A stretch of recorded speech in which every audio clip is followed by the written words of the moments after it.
Well, welcome to the noon hour session. We left off at the 10 o'clock session with words from the cross. And we're reserving 3 of Jesus's words from the cross for the 3 o'clock hour.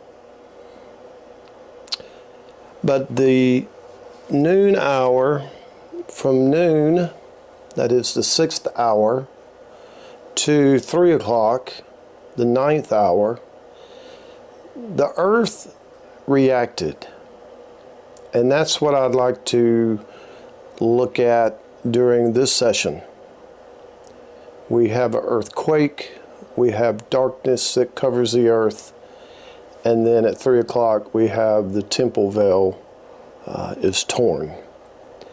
Looking at Luke chapter 23, beginning in verse 44 and 45,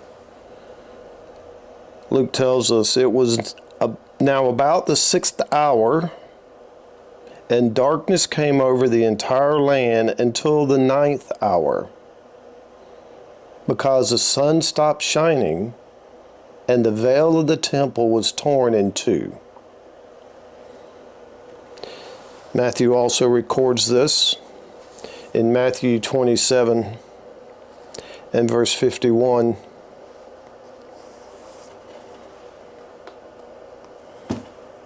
My bad, let me flip a page back. Matthew 27 in verse 51, "And behold, the veil of the temple was torn in two from top to bottom, and the earth shook, and the rocks were split. Also the tombs were opened, and many bodies of the saints who had fallen asleep were raised. And coming out of the tombs after his resurrection, they entered the holy city and appeared to many."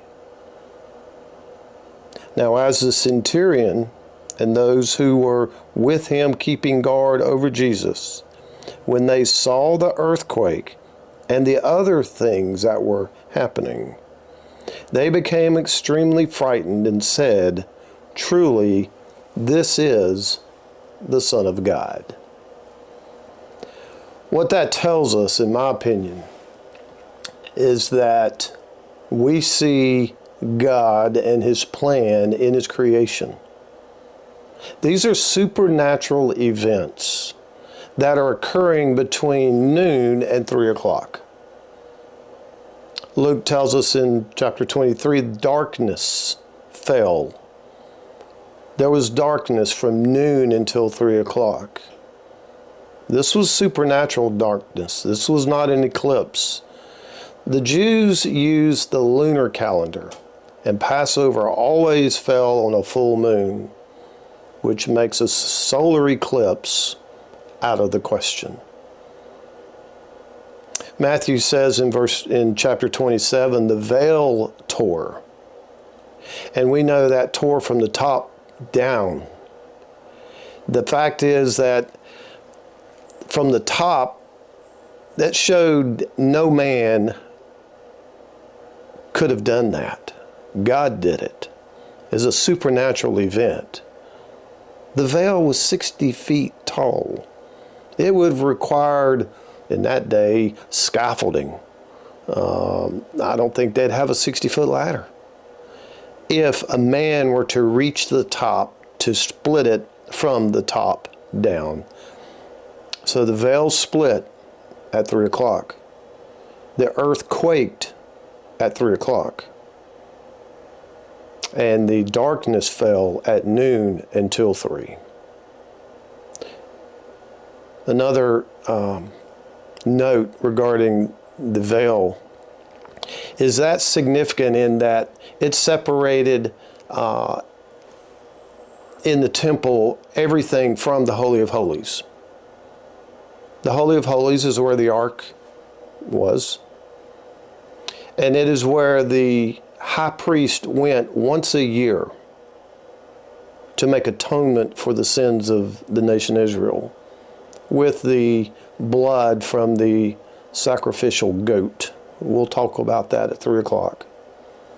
In fact, when he went in behind the veil, they had a rope tied to his ankle and bells on his coat in the event something happened, because no one could go in there but the high priest once a year. And what this is telling us is when it's split from the top down, it has made God's presence is now open to all through a new and living way. The new covenant.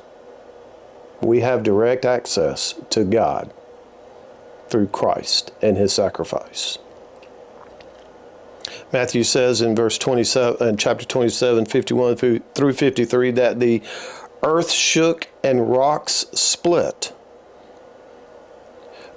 When God appeared to Moses on Sinai to give his law, Exodus 19 verse 18 says, the whole mountain shook violently. Warren Wiersbe, he connects this earthquake with the earthquake at Jesus' death to the Sinai event, and suggesting that the earthquake at Calvary signified that the demands of the law were fulfilled in Christ. It said there in Matthew that the tombs were opened by the earthquake, and saints were raised in their glorified bodies and appeared to many. We can speculate at best. This was more evidence of God's power and plan. It does provide a foretaste of 1 Thessalonians 4:16.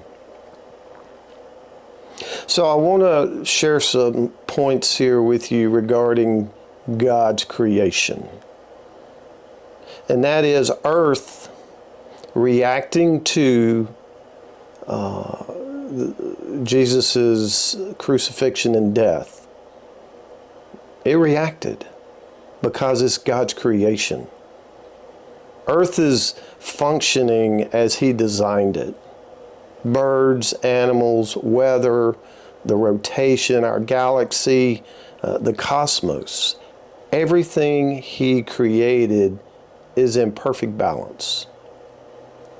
The fine-tuning of all physics, gravity, rotation, the sun, the moon, protons, neutrons, elements is beyond comprehension and in such balance that the slightest change would render destruction of everything, life itself.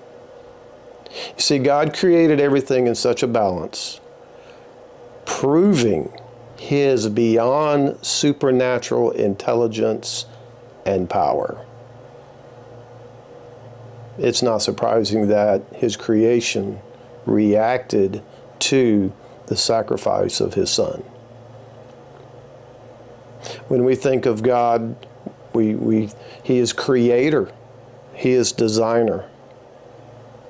And I want to give you 8 characteristics or qualities, aspects of God. The first is he's transcendent.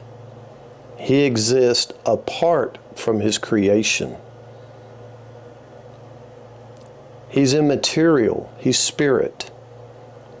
He existed before the physical world. He's timeless. He's eternal. He existed before time was created. He's powerful. Given the immense amount of energy it took to create the cosmos, he spoke it into existence and in perfect balance. He's smart. The Big Bang, shall we say, when God said it, bang, it happened. The Big Bang was not some chaotic event, but was masterfully fine-tuned This goes beyond human comprehension. Science can study. I just believe it. I take it by faith. Number 6, he's personal. He decided. He made a decision to have everything made. He created it all. He chose. He's creative. I mean, just look at the wonders of the universe. I stepped outside before I retired and I looked up, a beautiful clear sky, stars. It's just beyond me. And we are so minute within even our Milky Way galaxy, which is part of billions of galaxies, which is all made up within this cosmos. It just goes well beyond our comprehension. But God's creative. And the number 8 characteristic, the quality, the attribute of God is he's caring, he's loving. He purposely created a habitat for us. We call it Earth. So it's not surprising the Earth reacted to his crucifixion.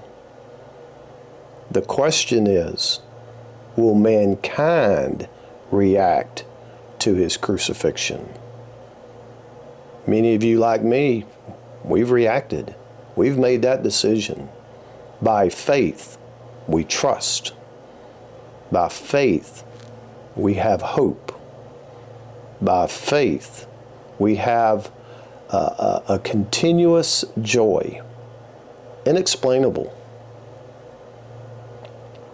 So at 3 o'clock, we will conclude our Experience Good Friday together. We will hear the words, "It is finished." And I hope you can join me in that as we continue looking at the events of the hours on this day. And I look forward to seeing you again in just a little while.